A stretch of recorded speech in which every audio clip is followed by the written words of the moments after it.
జగన్మోహన్ రెడ్డి గారు మొన్న జరిగినటువంటి ఎన్నికల్లో శ్రీకాకుళం జిల్లాలో ఒక వ్యక్తిని పరిచయం చేస్తూ సీనియర్ మోస్ట్ రాజకీయ నాయకుడు, నాకు తండ్రి లాంటి వాడు, సౌమ్యుడు, చాలా మంచి వ్యక్తి, ఇతన్ని మీ అందరూ ఆశీర్వదించాలి అని చెప్పి ప్రజలకి ఒక విజ్ఞప్తి చేశాడు ఆయన. ఆ వ్యక్తి ఎవరు? తమ్మినేని సీతారాం గారు.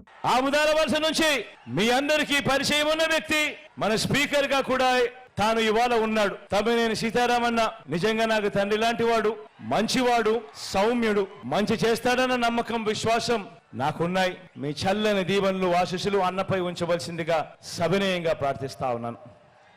తమ్మినేని సీతారాం గారు అంటే మన అందరికీ తెలిసిందే, చాలా సీనియర్ మోస్ట్ రాజకీయ నాయకుడు. ఆయన గతంలో తెలుగుదేశం పార్టీలో పనిచేశాడు, తర్వాత ప్రజారాజ్యంలోనే, తర్వాత వైఎస్ఆర్ కాంగ్రెస్ పార్టీకి వచ్చాడు. ఆయన అయితే ఆంధ్రప్రదేశ్ సభాధ్యక్షుడిగా కూడా పనిచేశారు, ఆయన శాసనసభాపతిగా కూడా. అటువంటి వ్యక్తి ఈ రోజున అతని అసలు స్వరూపం ఏంటంటే, ఆయన జిల్లాలోనే ఎప్పుడో 1988, 92లో ఆల్రెడీ విక్రయాలు జరిగిపోయినటువంటి భూమి, ఆ యజమాని కొనుక్కున్నటువంటి యజమాని ఎవరైతే ఉన్నారో రామలింగేశ్వరన్, అతను హైదరాబాద్ లో స్థిరపడితే అక్కడ ఖాళీగా ఉన్న స్థలం మీద ఆ కుటుంబం కన్నుపడి కబ్జా చేసి దానికి మళ్ళీ పత్రాలన్నీ, దొంగ పత్రాలన్నీ సృష్టించి ఆల్రెడీ అమ్మేసిన వ్యక్తి ఎవరైతే ఉంటారో వాళ్ళ కుమార్తెని ఎక్కడ ఒరిస్సాలో ఉంటే ఆమెను తీసుకొచ్చి ఆమెని ఆ స్థల యజమానిగా చూపించి మొత్తం దస్తావేజులన్నీ మార్చేసి అతని పేరు మీద, అతని కుటుంబంలో వ్యక్తుల పేర్ల మీద రాయించుకున్నాడు. అంత గొప్ప వ్యక్తి. జగన్మోహన్ రెడ్డి గారు చెప్పారు కదా, చాలా మంచివాడు, సౌమ్యుడు ఇవన్నీ పూర్వం ఒక సినిమా అనేవారు మాట. అందరూ కూడా వాహిని వారి పెద్ద మనుషులు అని. అటువంటి పెద్ద మనిషి మాట ఈయన.